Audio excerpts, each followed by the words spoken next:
بسم الله السلام عليكم ورحمة الله وبركاته kusoo dhawaada mar kale barashada computerka waxaan ku guda jirnay CPU-ga qaybta processing-ka afarta shaqo uu qabto computerka qaybta ugu muhiimsan maaragtay wadata magaca wax qabasho processing operations howlgallada iyo ficilada iyo wax qabadka iyo xisaabaadka calculationska meeshay ka dhacaan waa qaybta kamid ah afarta qaybood ee processing la dhaho qofka ama shayga ama aaladda qabatana waxay tahay CPU-ga Central Processing Unit oo ah laf dhabarta oo dhaxaadka maskaxda computerka howlwadeenka guud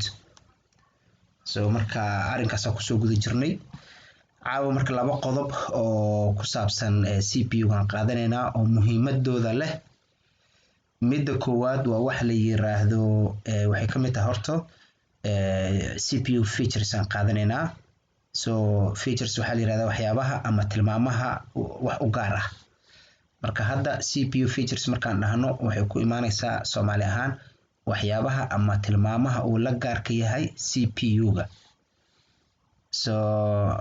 waxaan qaadanaynaa caawa hadduu alla idmo processor core waxa la yiraahdo ama core waxa la yiraahdo cache-ka waan soo qaadanay CPU cache-ka iyo smart cache-ka isla waan soo qaadanay marka waxaan qaadanaynaa caawa virtualization iyo processor core haddii aan si hordhac ah aan idinku sii sheego halkii processor ama halkii CPU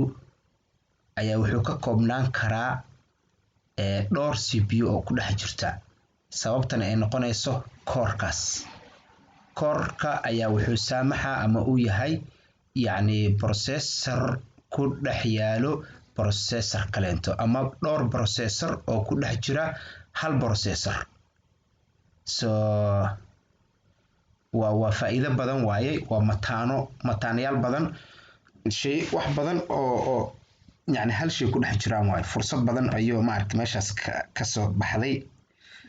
virtualization وحواي ماشي أو processor كا أو core كإدار processor كده جايين virtualization كنا هل كمبيوتر قاعد هي ستي أيوة وحلقات نحسبنا دور كمبيوتر أو صناعي أما معمل أما virtual أو not actual مركا يعني عن حقيقة هين لكن سيد حقيقة كلا لا استعمالها ما عرفتي operation system ku jiro programme ku shubanaysa maxaan ku yiraahdaa wax kasta oo adiga ku qabanayo computerka physicalka caadiga ah ayaa ku dhex sameynaysa marka waa computerro lagu dhex sameeyay computer iyo processoro lagu dhex sameeyay CPU ama processor marka caawa waa double faa'iido waa 10ka qofkii aad u fahma okay next page intaan kale inta waa waxyaabaha si xiga aan ayagana qaadan doono waa haduu ilaahay qodob aan soo qaadan doono meesha caawa aan marayna waxay tahay processor core and virtualization cache waan soo qaadanay okay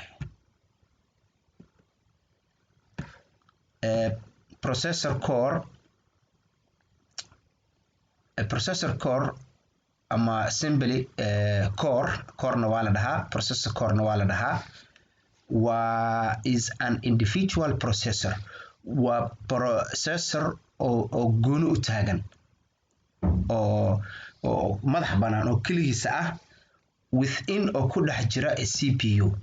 yani CPU Central Processing Unit-ki ee aan sawiradiisa iyo macluumaadkiisa iyo taariikhdiisa aan soo qaadanay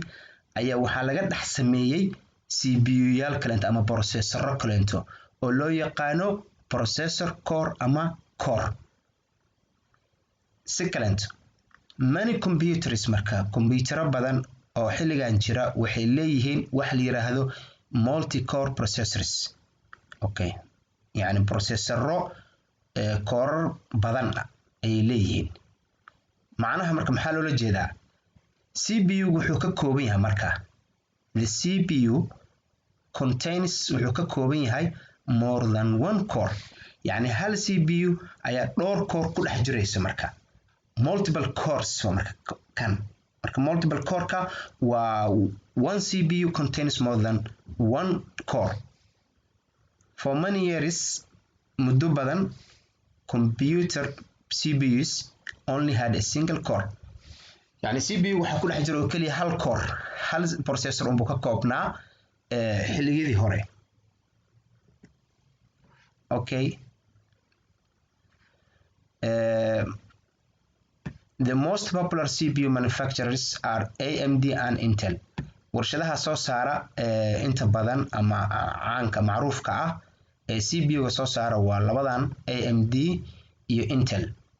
initially a CPU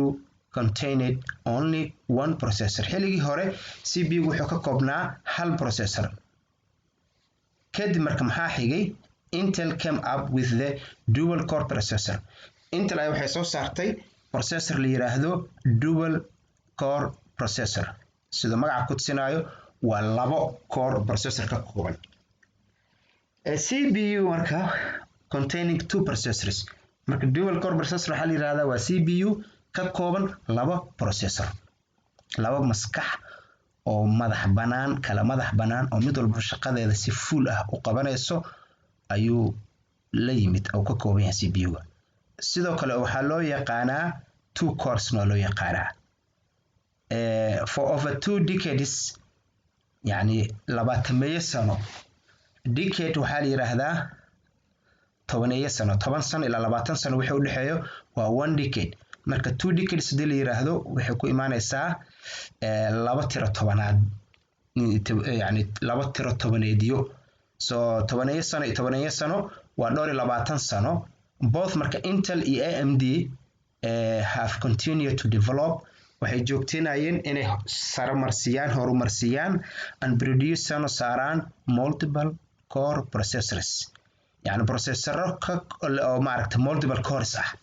ay soo saarayeen so maxay ahay marka processoradaasi these are waxay yihiin quad core marka meeshaas kor maxaa ku soo aragnay dual core meeno waa la sii laba jibaar marka dualki waxay ahayd one oo la laba jibaar dual ay ahayd dual oo laba jibaar marka waxay noqonaysaa quad core yani processor ka kooban 4 core yani 4 processor ku dhex jirto hal CPU way sii socotay maxaa xigay hexa core waa 6 laga dhigay way sii socotay maxaa xigay octa core 8 core processor ka kooban one CPU waa marka dusha ama shaashada core ama shayda core laga fiiriyo but inside octa core soo ka kooban yahay so inta hadda aan soo marno quad core hexa core iyo octa core or waxa loo ama ay yihiin ayadun buu ku soo celaa marka waa 4 6 and 8 cores so 4 waa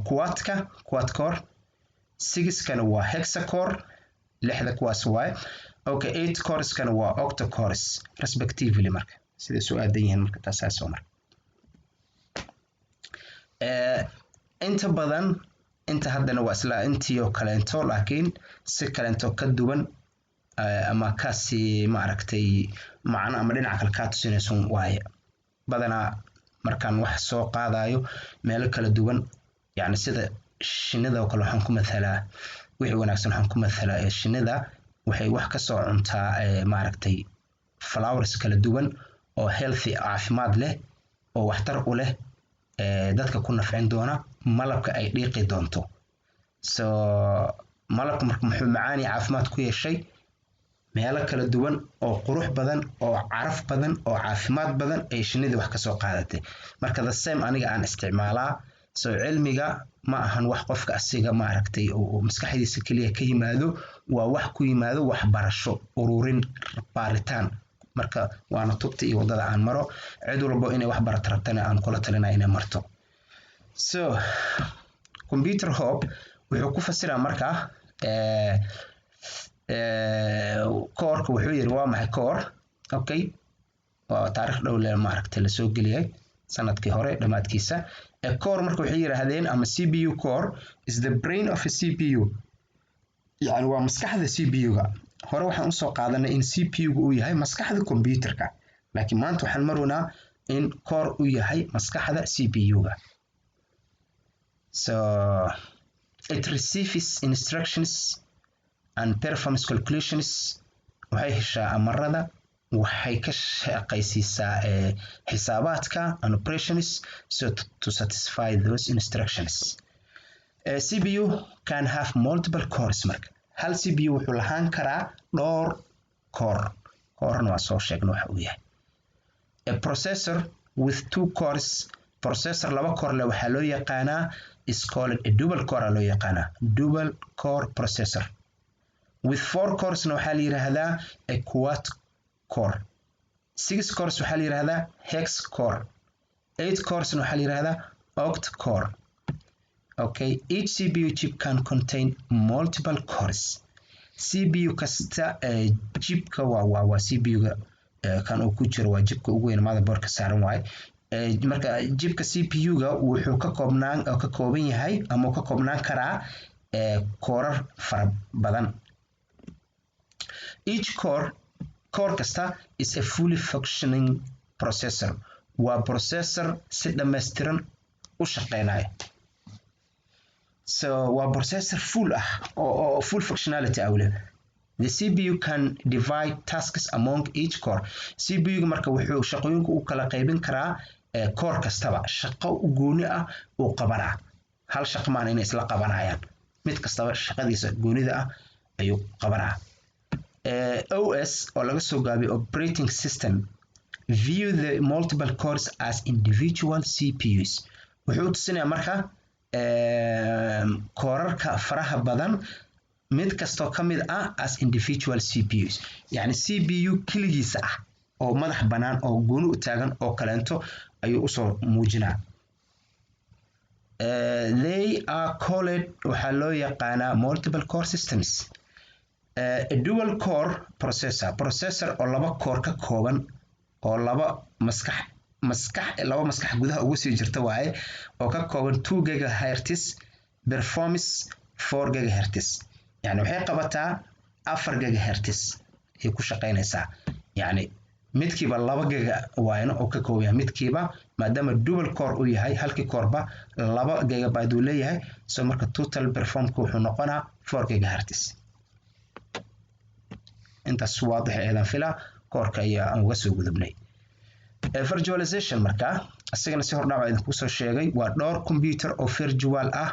oo sanaaci ah ama dhalanteed ah oo laga dhex sameynayo hal machine ama hal computer aad haysatid. So virtualization refers to the act of creating waxaa lagu qeexaa falka lagu sameynayo a virtual wax aan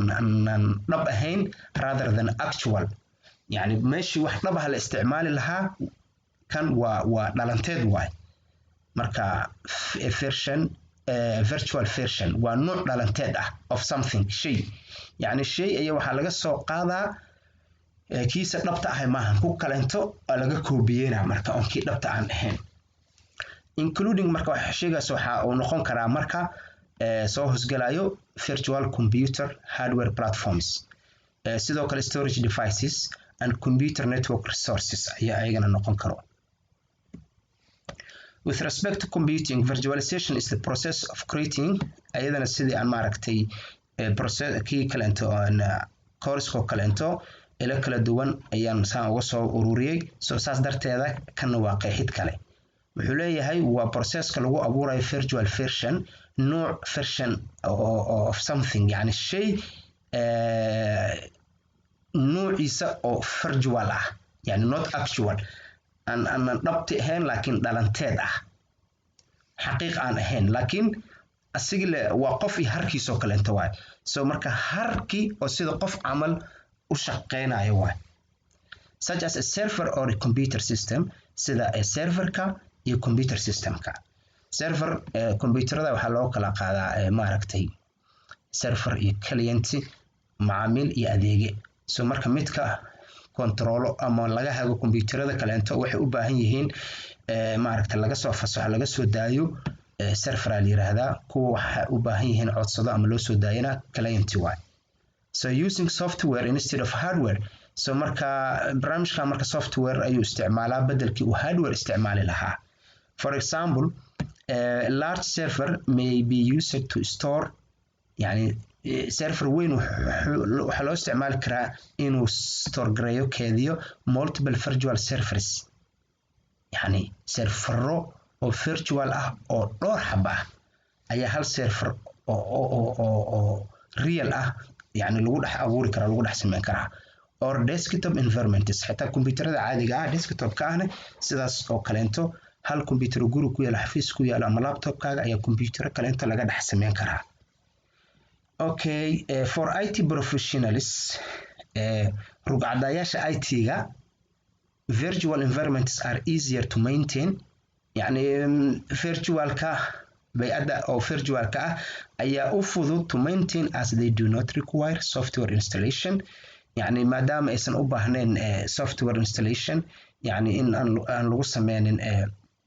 software installation يعني ku shubid software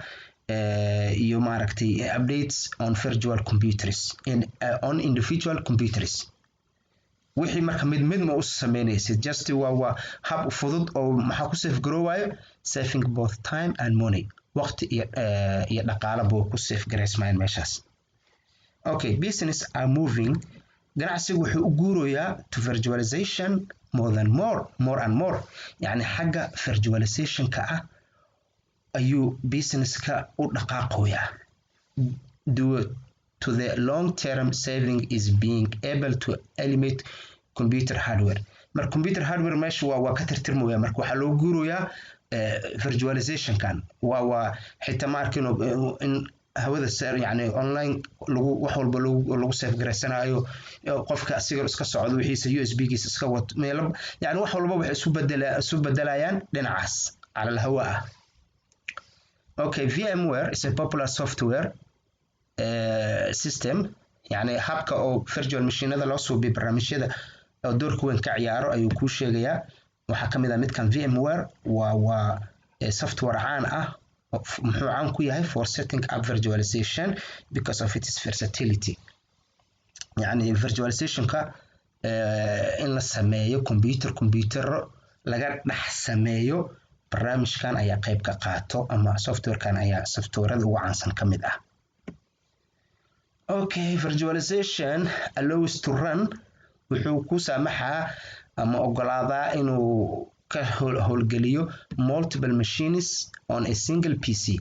personal computer laga soo gaabiyo PC hal computer ayaa multiple machines marka dhowr machine lagu run gareyn karaa because of virtualization.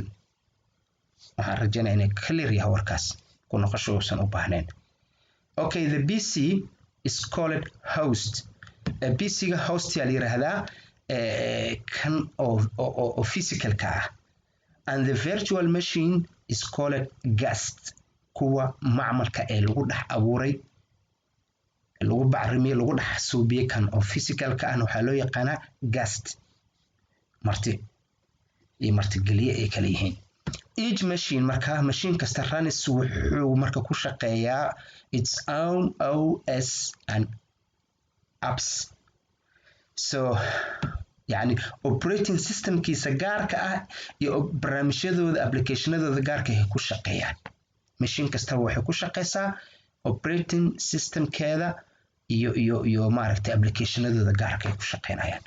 Okay, each machine marka can access the hardware resources. machine kasta oo kuwa oo macmalka ah ee physical-ka ku dhex jira ee hostiga ku dhex jira gastiga ahaa wuxuu access u leeyahay inuu u gudbo hardware resources daabacaadii iyo wixii la mid ahaa printerkii wixii oo dhan waa u gudbaa. So virtualization software includes waxaa ka mid ah marka VMware player iyo VirtualBox. muuqaal ahaan sawir ahaan waa kana traditional architecture naqshada caadiga ah aan maaragtay la qabsanay aan naqaano waa kana soo jireenka ah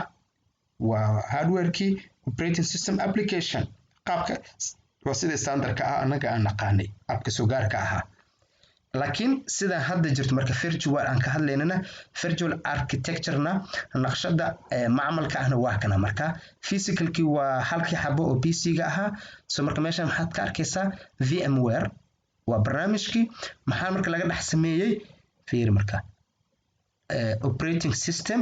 iyo apps waa hal computer operating system iyo apps operating system iyo apps operating system xataa way kala duwanaan karaan windows oo noqon karaa mac maaragtay apple waxay maaragtay operating systemkooda noqon karaa so mac os marka iyo wixii la mid ah so waa kana marka waa hal computer meeqa xabaa laga dhex sameeyay 1 2 3 4 5 6 so markaad sheeda kor aad ka aragtid waa hal computer laakiin sida 6 computer oo kale u shaqeynaa because of waa virtual machines ayaa lagu rakabay so waxaan rajeynayaa marka in si wacan looga faa'iideystay la fahmay si aan casharada kale oo xiisaha leh muhiimka ah aysan ku dhaafin gambaleelka saaro subscribe-ka iyo maaragtay la wadaagida asxaabta iyo gaarsiinta ummadda kaleento waa waxaan ka filayno wixii talo iyo tusaale iyo maaragtay aad jecesha in lagu soo kordhiyana qaybta hoose commentiga nagula wadaag. Assalaamu calaykum waraxmatullaahi wabarakaatuhu. Or help your viewers follow along with built-in cursor effects. With a few clicks, you can customize the video